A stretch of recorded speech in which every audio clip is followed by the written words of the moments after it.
আসসালামু আলাইকুম প্রিয় দর্শকবৃন্দ। মাশাআল্লাহ আমার পটগুলো সব রেডি করছি, দেখতে খুব ভালো লাগতেছে। পানি এবং খানা আলাদা আলাদা করা হয়েছে, যার কারণে এখন আর পানি নষ্ট হয় না, পানি গন্ধ হয় না, এবং বাচ্চা এবং মাইস সবাই সুস্থ থাকে। তো আজকে একটা আজব ঘটনা ঘটছে। মেল আর ফিমেল না বোঝার কারণে একসাথে রাখছিলাম এই বড় খাঁচাটার ভিতরে।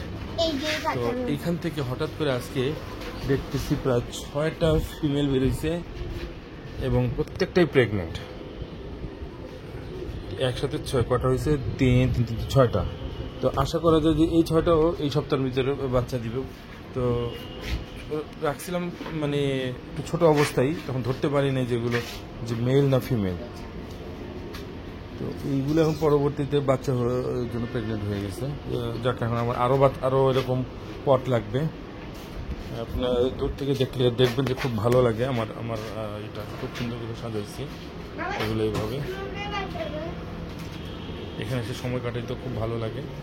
শখ করে পালা শুরু করছিলাম মাত্র 6 পিস ইঁদুর থেকে। মাশাআল্লাহ এখন আমার হয়ে গেছে অনেক। এই সপ্তাহে আমার বেশ কিছু ইঁদুর বাচ্চা দিয়ে দিচ্ছে অলরেডি। 20 তারিখ দিছে 2টা বাচ্চা, 22 তারিখ দিছে একটা, 19 তারিখ দিছে 2টা। আবার আজকে কালকের ভিতরে বাচ্চা দেওয়ার মতো অলরেডি কন্ডিশন চলে আসছে। এটা হচ্ছে, এটারও কন্ডিশন খুব হয়ে গেছে, এটা বাচ্চা দিয়ে দিবে এরকম একটা কন্ডিশন চলে আসছে। তো ওকে, সবাই ভালো থাকবেন। কারো যদি এরকম প্রয়োজন হয় মাইস যে কোনো সাইজের, 0 সাইজ থেকে শুরু করে অ্যাডাল্ট মেল ফিমেল সমগ্র বাংলাদেশে আমি দিতে পারবো কুরিয়ার করে। সেই কন্ডিশন এখন আমার আছে। তো ইন ফিউচারে এগুলো তো ওঠানোর চেষ্টা করতেছি, কিন্তু সম্ভব হয় না। যতগুলোই দিছিলাম সবগুলো পালায় যায় এখান থেকে বের হয়ে। আর ছাদে যেহেতু আমি এই রুমটা করছি, তো বাইরে বের হইলে কোনোভাবে রাতের বেলা চলে আসে, পেঁচা চলে আসে, আর দিনের বেলা কাক এসে নিয়ে যায়।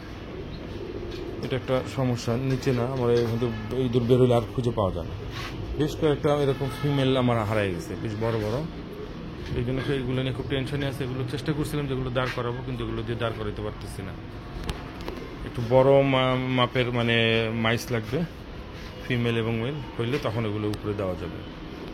তো ওকে, সবাই ভালো থাকবেন। আল্লাহ হাফেজ।